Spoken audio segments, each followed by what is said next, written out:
Good morning everyone, welcome to the next lecture. इस lecture में हम देखेंगे कि इम्पैक्ट ऑफ जेट्स क्या होते हैं।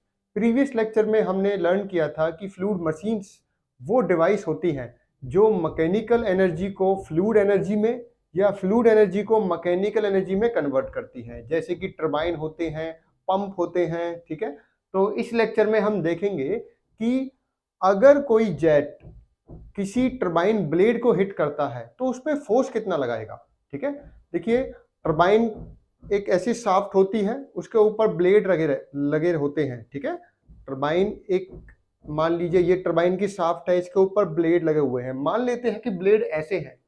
एक्चुअल में जो ब्लेड की शेप है वो डिफरेंट होती है एवरी टरबाइन के लिए। इंपल्स टरबाइन के लिए ब्लेड की शेप डिफरेंट होगी, रिएक्शन टरबाइन के ब्लेड की शेप डिफरेंट होगी।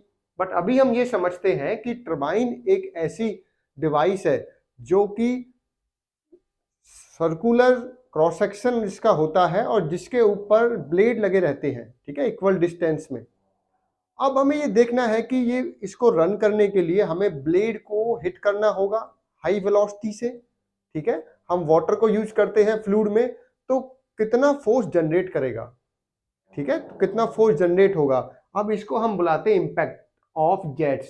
ठीक है, जेट का मतलब समझिए, जेट क्या होता है। जेट एक स्ट्रीम होती है फ्लूइड की जो कि नोजल से निकलती है हाई वेलोसिटी पे।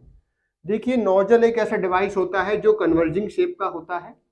नोजल का काम होता है वेलोसिटी को बढ़ाना।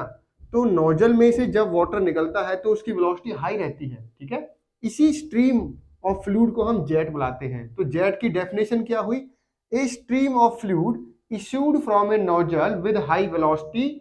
हाई वेलोसिटी होगी तो मतलब है इसका high kinetic energy, high kinetic energy.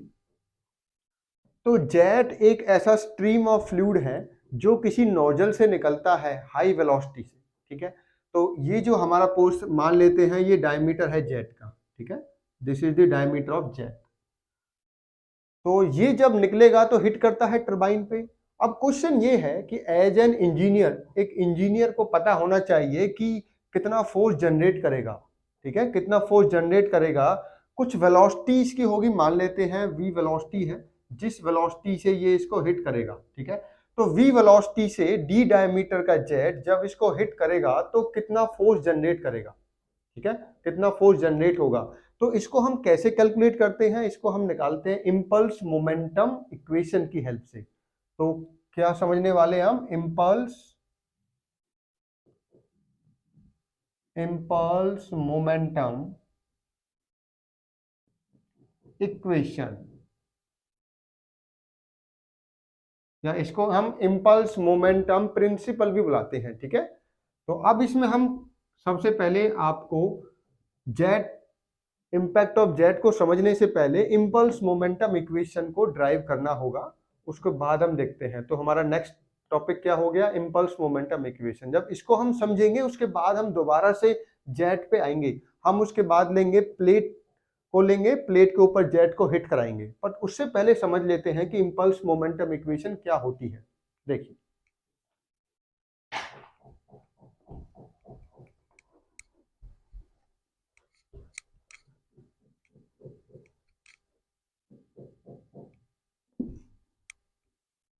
देखिए, impulse momentum equation momentum principle पे बेस्ड होती है। मोमेंटम प्रिंसिपल या कंजर्वेशन ऑफ मोमेंटम हमें ये बताता है कि मोमेंटम कंजर्व रहता है आपका। ठीक है, मोमेंटम कंजर्व रहता है कि जब भी किसी फ्लूइड पे, इसकी डेफिनेशन ये होती है, F D T equal to D into impulse force acting on a fluid of mass m for a small interval time dt equal to rate of change of momentum। ये equation होती है F D T equal to D M V. यहाँ पे F क्या होता है, impulse force, D T क्या होता है, small interval of time, M क्या होता है, mass of the fluid, V क्या होती है, वेलोसिटी। बट ये ड्राइव कैसे होता है, इसको पहले ड्राइव करते हैं। ठीक है, तब इसको हम दोबारा से समझेंगे कि इसका मतलब क्या है। देखिए, हमें पता है, we know that from Newton second law, Newton second law of motion, second law of motion. क्या बताया था हमें? Newton second law. आप क्या पढ़ते हो? F equal to M A, ये होता है। ये F क्या होता है एक्चुअल में? ये नेट फोर्स होता है। क्या होता है? Net force. तो इसकी डेफिनेशन ये होती है, net force acting on a fluid element equal to rate of change of momentum, ठीक है, in the direction of the flow. तो ये इसको हम ऐसे लिख सकते हैं, mass into dv by dt, ठीक है। अब देखिए मास क्या है आपका? कांस्टेंट होता है, तो इसको हम लिख सकते हैं d by D T into M V. देखिए अब डेफिनेशन आपकी बन चुकी है, net force acting on a fluid element equal to rate of change of momentum, M into V क्या होता है? Momentum per unit time in the same direction. अगर नेट फोर्स मेरा x डायरेक्शन में है, ध्यान रखिए, अगर मेरा नेट फोर्स x डायरेक्शन में है मान लीजिए, तो मोमेंटम चेंज किस में लेना है आपको? x डायरेक्शन की डायरेक्शन में लेना है, ओनली x डायरेक्शन।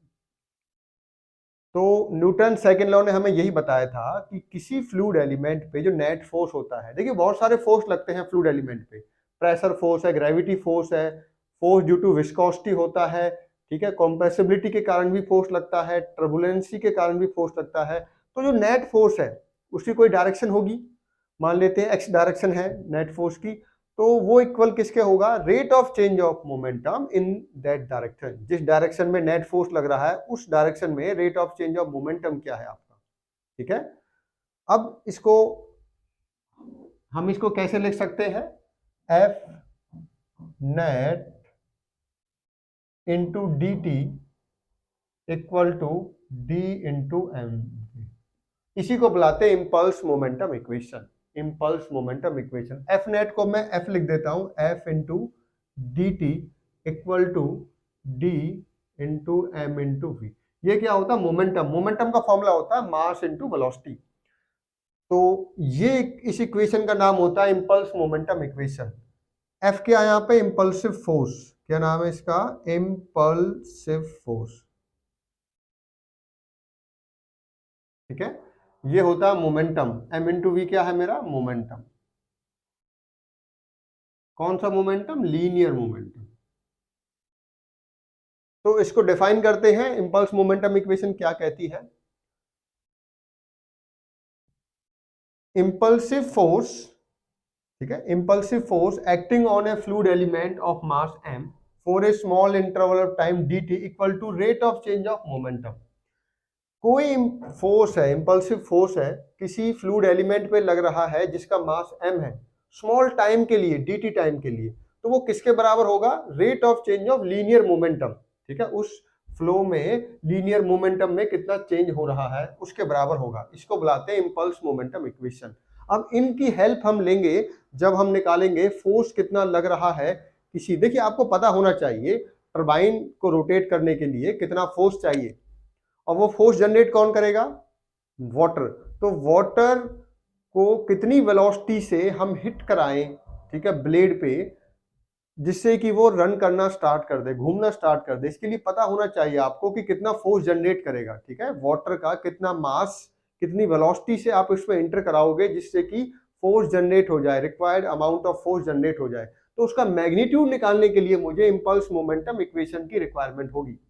तो नेक्स्ट लेक्चर में हम देखेंगे कि अगर आपका जेट हिट करता है ब्लेड पे, तो ब्लेड, पहले तो हम ये देखेंगे कि ब्लेड की शेप क्या क्या हो सकती है। ब्लेड पहले हम देखेंगे, ब्लेड को हम लेंगे प्लेन, ठीक है, प्लेन वर्टिकल पोजीशन में फिक्स करेंगे हम उसे, ठीक है। उसके बाद हम लेंगे कर्व्ड वेन्स लेंगे, और नेक्स्ट में हम देखेंगे अगर ये वेन्स मूव कर रहे हैं तो क्या फोर्स जनरेट होगा, ठीक है। तो थैंक यू।